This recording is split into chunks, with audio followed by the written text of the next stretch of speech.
Hi, welcome to another installment of Common Encounters in Cardiac Care.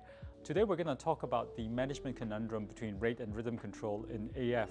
There's a long-standing belief that rate and rhythm control is equivalent in these patients, and this comes from two seminal studies published in the same issue of New England Journal of Medicine in 2002, namely the AFFIRM trial and the RACE trial.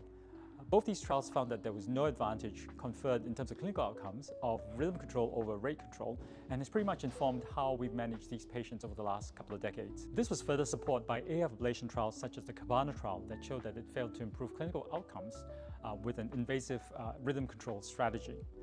Instead, we've been using AF ablation to improve quality of life and symptom control, for which it's been shown to be effective in other studies.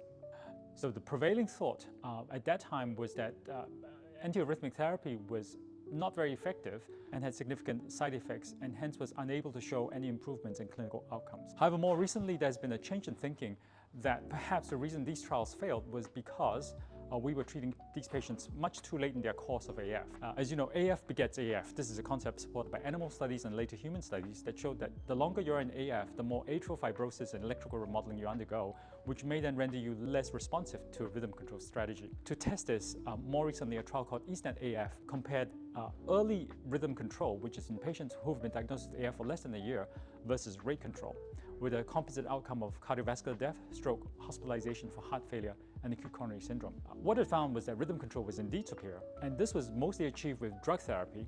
Only 8% of patients had AF ablation, whereas most of them had drug therapy, such as with flecainide, which accounted for 35%, and amiodarone, which accounted for 20% of patients initially. This has clearly changed practice, because now what it means is that patients with early AF really should be referred to be considered for rhythm control strategy with a specialist. What it means for older and asymptomatic patients, however, is not so clear. So what does this mean for primary care? I think we can approach it by looking at factors that favor rhythm control and those that favor rate control. For rhythm control, if the patient is newly diagnosed with AF, let's say less than a year, who is symptomatic or who is under 80 years old, who has high cardiovascular risk, then we should favor rhythm control with these patients. On the other hand, if you're an asymptomatic patient who's over 80 years old, with relatively low cardiovascular risk, or who has long-standing AF that has failed cardioversional rhythm control, then perhaps a rate control strategy would be more suitable. Thanks for watching this installment, and please follow our YouTube page for more cardiovascular updates. Thank you.